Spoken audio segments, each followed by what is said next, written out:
Have you ever stood by your window at night and felt someone watching you back?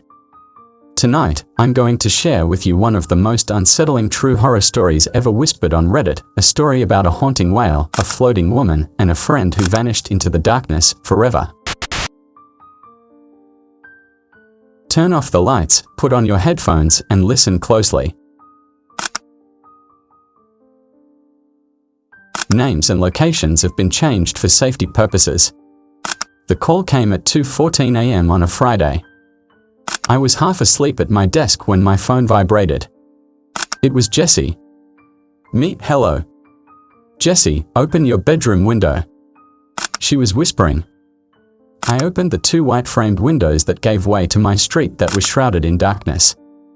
This was because around midnight, to save on energy, our local council switched off all the main headlights, making only a few lights over the newly built houses visible. Jessie, you hear it? Tell me you can and I'm not a head case. I don't hear anything, Jess. I leaned out my window and tried to hear anything beyond the sound of the faint wind of the summer night and sounds of chirping cicadas. Jessie lived a street away, which meant that I could hear just about anything from a row over. Jessie was always unhinged since we'd become friends a year back after a traumatic breakup she'd suffered, but nothing came close to insanity when she told me about the wailing woman. Somebody she said she'd heard on 3 separate occasions. Tonight was the first night I'd been involved. I was skeptical because sometimes she did things for attention, but I never bit into that type of behavior. This was different. As I listened into the blackness, I could hear something like a wail, but low, like from the end of a tunnel. It's a fox, Jessie, or a coyote. They make those noises, I know that much. Jessie, it's a woman walking down my street, Nick. It's Friday. It's a drunk girl. Go to sleep. I stayed outside the window a little longer and listened to the echoing wail. And then I heard it down the phone, buzzing through the line. All right, I heard that. What's the woman look like? Jessie, she's not moving. Her. Jessie, she's not moving. She is moving, but she ain't. She's a Jesus. I heard her voice go high and tremble. Her voice cracked. Jessie, she's floating down the street, but it's like she's frozen in one position. I'm scared I'm hallucinating. She is turning left onto your street. Floating. I looked out towards the one lone streetlight on the curving pathway that connect our 2 rows of houses and squinted, trying to make something out. Nothing turned the corner into the light. Jessie. Stop kidding with me. I'm tired, all right. I could only hear crying on the other end. I was gearing up for a pep talk about her anxiety when I clocked the movement far back from the streetlight. It was a black shape that seemed to be gliding, like a scarecrow in a dress was the best way to explain it. But then it turned and moved closer to the light, and I expected a drunk woman. It was a woman in a dress, torn and tattered, with one arm crooked and longer than the tense one bent behind her back. The line had gone dead on the other side, and as I stared at the space between her feet and the ground, I'd noticed Jessie was not lying. The wailing filled my ears louder than anything before, and I dropped the phone and covered my ears, but it was like a siren, slow and loud, rising and lowering. The wailing woman was staring at me. Her head was a messy clump of black hair, a mass of overlapping skin, and something like a veil on her head, but I couldn't make it out.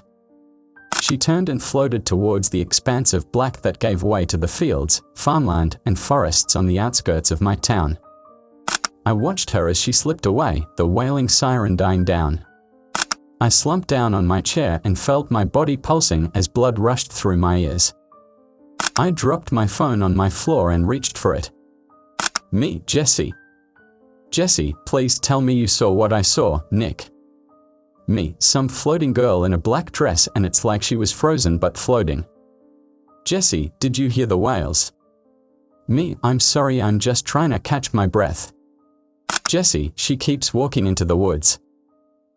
I'm trying to process this. Jessie, I'm going to go and find her. My blood flushed from my face. That sounds stupid.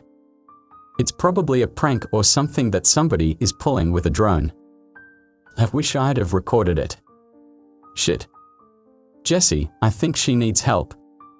I spent another 20 minutes persuading her to not be stupid, trying all that time to justify what I'd seen in front of me.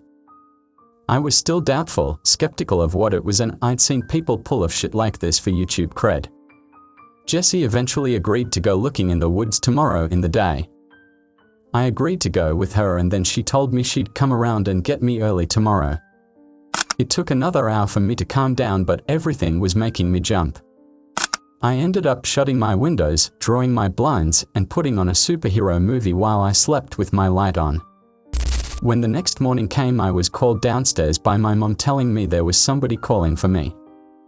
I opened the door and it was Kevin, Jessie's father. He asked me if she was here, but I told them I was alone. He told me she wasn't in her bed this morning and wasn't answering her phone and wasn't at her friend's house. It was as if she disappeared. I thought of the night before and then remembered the woods. But something told me the floating woman, or whoever pulled that stupid stunt, was closer to Jessie than I was. But she never came back that night, or the night after, and the floating woman hadn't wailed down the street since. And I'm worried now. I keep looking out at the woods, and if she isn't back by tomorrow, I promised I'd go and look for her. What do you think really happened that night? Was it a prank, a ghost, or something far worse? Share your theories in the comments below, and if you enjoyed this story, please like, subscribe, and hit the bell so you never miss another real-life nightmare.